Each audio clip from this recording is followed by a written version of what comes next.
I, 27, female, am in the middle of a fight with my soon-to-be ex-husband Jeff, who had an extramarital affair a couple of months ago. Jeff and I had been married for 2 years, and we'd been together for almost 3 years before that. Him and I had planned on beginning to try for a baby just 8 months into our marriage because we'd already been living together for 4 years at that point, and we really wanted to start a family together. So it just felt right. Unfortunately, even after months and months of trying, I was still struggling with conceiving, so we had to get tested. Turns out that both my husband and I have fertility issues, so we had to give up on the idea for the time being. It hit me hard when the test results came back, and I kind of shut down emotionally because I'd really wanted a baby of my own. Jeff, instead of being supportive during that time, distanced himself from me, and we barely even spoke for a couple of months. I was already at my lowest by then, and Jeff, going further away from me, just made it worse. So I thought about reaching out to him and making our marriage work. But before I could do that, he confessed to me that he'd been having an affair with an old friend, and it had been going on for weeks. He'd sought out her help a couple of days after we got back the test results, since he used to be good friends back in high school.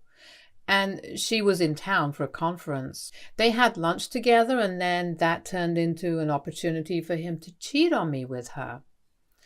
He told me that he'd wanted to tell me the truth, but I just seemed so distant and sad that he was afraid of how I'd react, so he just didn't say anything, which was a pretty ridiculous reason. I remember wanting to say a lot of things after he told me, mostly wanting to scream at him, but I couldn't bring myself to do any of it, so I just broke down on the couch and began to sob like a baby. He didn't even console me or anything, not even a pat on my arm to tell me it's going to be all right. He just sat there like a damn statue and said nothing while I cried for almost an hour. After I finally eased up a little, he told me that he was going to spend the night at his parents' place because he needed a break from everything that was going on. I begged him to stay in spite of what he'd done, but he didn't wait around. He'd already had his bags packed before discussing this with me, and then he just left. As soon as he left, I started crying again and remained in the same spot until midnight. It was pretty much the worst day of my life so far. I was so depressed that I wasn't responding to any calls or texts from anyone, not work and not even people I knew personally. So a couple of friends and relatives had come to check up on me, but they'd leave when they realized that I wasn't going to open the door for them and let them in. I'd let them know I was still there by yelling out that they needed to leave and that I wasn't going to open the door, so they'd know I was okay and then leave. I'm grateful for the people who checked up on me, honestly, because I don't think I'd be here right now if it wasn't for them. All I did was have the minimum amount of food needed to keep going, watch TV, and then sleep. I was basically a zombie for almost 2 weeks. Then one day, one of my cousins came by, and I told him to leave my living room, but he didn't go. Instead, he told me that he had important news to share and he needed to do it in person. I didn't take it seriously, and I argued with him, so he finally snapped and told me that he was here to inform me that my father had passed away that morning from a heart attack, and since I never checked my phone, people didn't have any way of letting me know about it. I was already pretty heartbroken from whatever had happened with Jeff, and then the news of my dad's demise just broke me even more. After my cousin who visited me to tell me the news left, I think I started crying so loudly that the neighbors had to come to my door to make sure I was okay. That evening, I booked myself a flight back home for the funeral, and it was really difficult because I barely knew what I was doing all throughout. I had to be helped by people I barely even knew because I was so lost. But somehow I got back home safely and made it through the funeral. I was blank and didn't cry at the funeral much, but I'd planned on staying for 2 weeks at home with my mother, so she'd have someone to count on. She was devastated at the funeral and didn't leave my side even for a second. but we barely got to speak because of the sheer number of guests and relatives showing up. My dad was a well-known man. He was an attorney and was one of the best in his town. He was also a really good man and people loved him. Some people had even traveled overseas to pay their last respects, so you guys can imagine what sort of love and respect people had for him. My mother and I were overwhelmed, and for the 2 days after the funeral, we just made small talk. And I'm grateful for even that much because just 3 days after the funeral, I lost my mother as well. The medical report said that my mother had passed away due to natural causes, and since she'd passed in her sleep, it had been peaceful for her, but I knew that she'd passed away from a broken heart. Call me crazy, but that's what I really believed. Within days of my father's funeral, we had to organize another funeral for my mother, and this was smaller, but it hit me even harder than my dad's death because this had happened while I was fast asleep in the next room. I think I pretty much shut my brain off after my mom's passing and was a robot. I flew back home after the funeral and finished off some legal paperwork with the executor of their will, my dad's secretary. There was nothing for me to stay back anymore. So I came back to my own home and resumed my old routine of eating, watching television, and then going to sleep. My life spiraled out of control after that day because I was so depressed that I could barely bring myself to eat or sleep. I lost my job after 1 week because I hadn't shown up at work for a while, and neither had I told anyone anything about my absence. So they had reason to fire me without notice. Besides, it's been ages since I responded to anyone from work, so I should have seen it coming, but it was still a huge blow.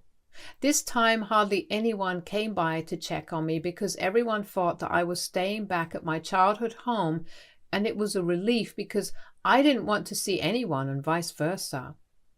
So that was the last 4 months of my life after my parents' passing. I haven't had a job for almost 5 or 6 months and haven't done anything outside of the house for just as long, if not longer. I don't talk to anyone. And it was only recently that I realized that I've been a total mess. I've neglected everything apart from paying the rent and bills on time and doing the absolute bare minimum. I was in this state for almost 1.5 months until one day I decided that I wanted to comb my hair because my head was really heavy and I wanted to do something about it because it was uncomfortable. I finally looked at myself in the mirror that day and realized that my hair was a rat's nest, my clothes were grimy and dirty, and my face was all sunken and hollow like I was straight out of some horror movie. I was disgusted by my appearance, but I still tried to brush my hair, and the plastic hairbrush snapped into two because of how tangled my hair had become. It was a small, insignificant thing, but that was a wake-up call for me. I didn't know how that happened, but something just switched in me, and I ended up falling to pieces in front of the mirror once more that day.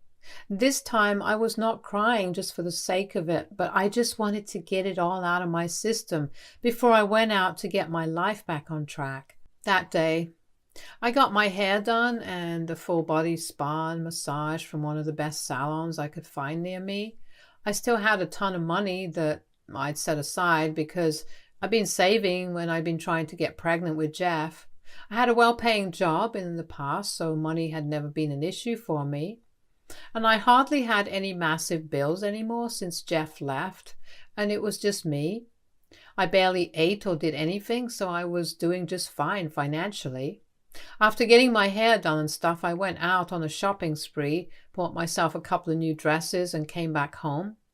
I realized the state of my home because I hadn't cleaned it in ages, so I had to hire a cleaning service to do the job as well. I wasn't embarrassed of it in the slightest since I knew what I'd been through. And I think anyone who'd found out that they were basically infertile, had their husband cheat on them, lost both their parents and also their job in the span of just a couple of weeks, then they probably would have been gone by now. Once my house was clean and I was finally looking like a human being again, I started looking for therapists who could help me because I'd realized that I was probably clinically depressed, and the shopping spree and stuff had helped a little, but it was just temporary. If I wanted to get out of this mess, then I'd need professional help, and I wasn't ready to go back to the condition I was in for so long. Along with therapies, I also started looking for jobs and made sure that I explained my circumstances to my ex-employers as well, in case I needed recommendation letters or stuff. To my surprise, my ex-boss ended up inviting me back to work if I was up for it, because she said that her son was an advocate for mental health awareness, and he'd be disappointed if she didn't at least give me an opportunity to get my life back on track. She also offered to put me in touch with her son, who worked with a lot of great mental health professionals who could help me out and make my search for a good therapist easier. I agreed to all of it, and I'm truly and sincerely thankful that she turned out to be such a wonderful woman, because I got my job back and also started seeing a therapist as soon as I settled on one. I've been attending therapy sessions every week for almost a month now, and I feel like I'm finally getting better. The only thing I hadn't done so far was that I hadn't filed for divorce from Jeff, because I didn't think I wanted to leave this marriage just yet, and I really had faith that he'd come back. Also, I'd forgotten that I had to do that because I was depressed about my life. So I didn't think about divorce and just waited around like an idiot. Then finally, about 4 days back, I received a call from him. Usually, I don't answer calls from anyone, but since it was Jeff, I got really excited and answered the call. I'd barely spoken to anyone or even heard my voice, but I was happy to hear from him because I was delusional enough to believe that he was calling me to get back together. It had been almost 4 months since he left the house when we last spoke, and in the meantime, a lot had happened. I was finally doing better now, so I hoped that his coming back to me would be the beginning of a fresh start for the both of us. He even hinted at it by inviting me for dinner at a restaurant we loved going to when we were together, and I agreed to see him there. I got all dressed up and went out to see him that evening and even hugged him and stuff when I saw him. He looked happy to see me too, but he didn't ask me any questions and jumped straight to his own life and how fabulous it had been for the last couple of months. He told me that he'd been traveling ever since he left me, and that he'd seen a number of places so far, all beautiful, and had also met numerous people. He mentioned that his old friend, who he'd had the affair with, had convinced him to go away for some soul searching, and he brought it up really casually as well, but he was speaking about it in the past tense, so I'd thought that maybe that was done with. I even asked him if they were together, and he laughed and said no, because apparently she was too busy to commit to a relationship, and he didn't want one just yet. I was relieved, but like an idiot, I didn't even bother to think that just because they weren't together, it didn't mean that they didn't still have a thing together, because the reasons he'd given me were that they were too busy and non-committal to be together, not that they didn't like each other. I was so happy to see him that I missed a lot of things he was saying and convinced myself that he was back for me and we'd live happily ever after now. I was shocked by the end of the evening when he didn't ask anything about me, and neither did he apologize for anything, but I still stayed, hoping that something would happen.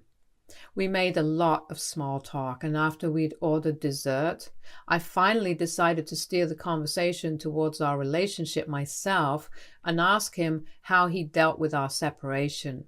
He told me that it had probably been easier for him than it had been for me, and then touched my hand and told me that he knew I'd lost both parents within days of each other, since a couple of my friends had come to know about it from my mother's Facebook feed, and then told him about it. I was shocked because I thought he hadn't known, and that's why he hadn't brought it up so far.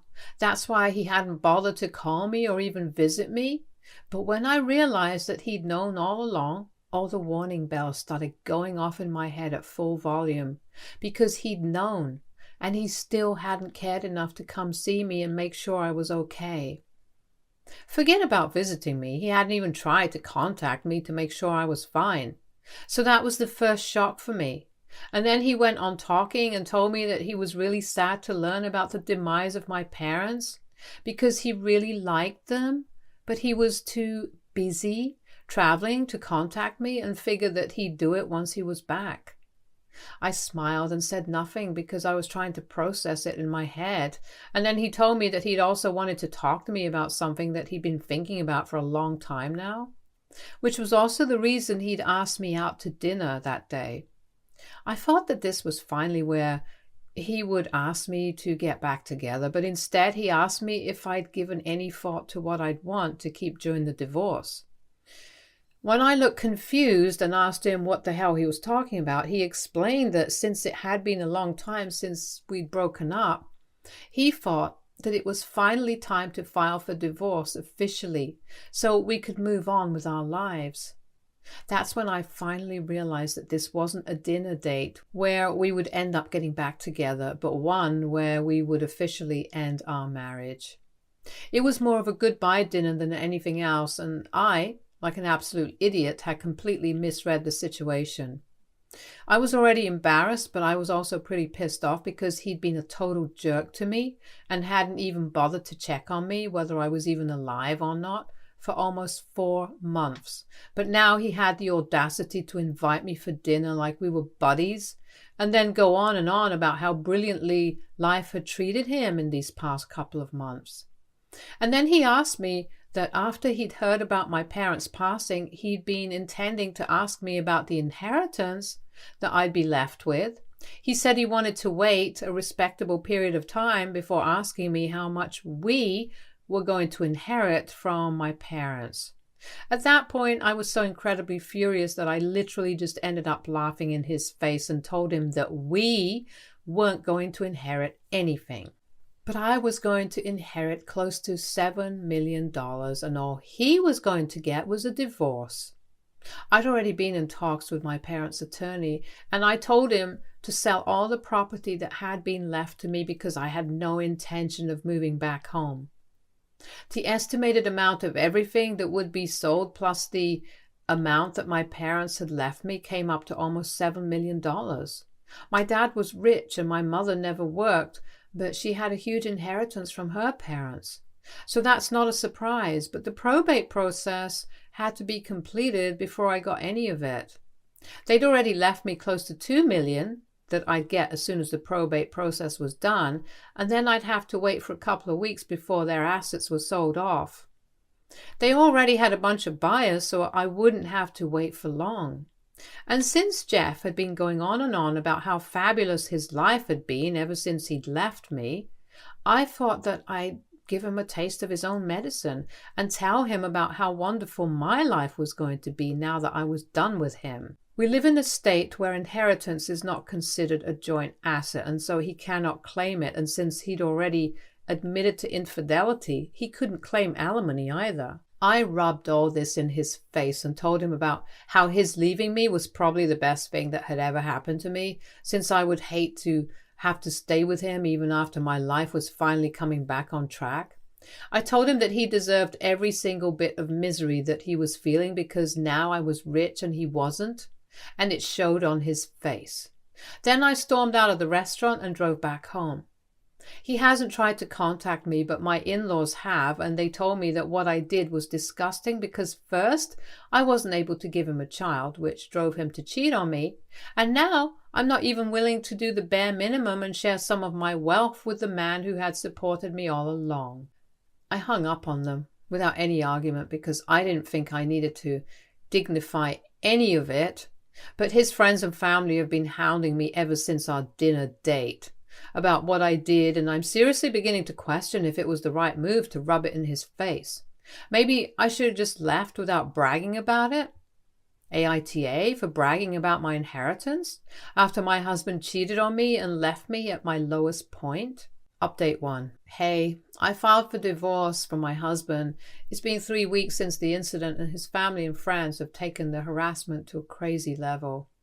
They're literally going off on me on social media and have practically started a hate campaign against me for putting Jeff through mental distress on purpose so I could get revenge on him because he had cheated on me. And then blame me for his cheating as well by saying that I'd withdrawn from him emotionally, so he had no option but to seek affection somewhere else. And it just so happened that a friend of his happened to be back in town. So he's absolved of all the blame, and I'm the villain here, even though he was also facing fertility issues. But I never went out of my way to find someone else and talk to them out of desperation. But whatever, I filed for divorce, and I'm going to make sure that I don't let him off the hook easily. I'll also sue his parents and friends after warning them that they need to stop, because word of this has reached a couple of my co-workers too, and I can't compromise my reputation over this bullcrap. Update 2. Jeff's actually contesting the divorce. Why? Because he suddenly had a change of heart and now he thinks we're meant to be together. I'm sure this has nothing to do with the inheritance, and he's doing this all purely out of his own love and affection for me. That's probably also why he made his folks stop harassing me online, so he could get back with me, since he loved me and not because I'd threatened to sue them all for defaming me.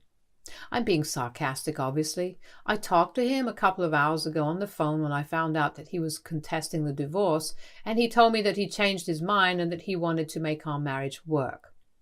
I got into a very nasty fight with him because I was just feeling so frustrated and hateful, and all he said to me was he knew I was mad because I still loved him, and if I didn't still love him, then I probably wouldn't even have called him.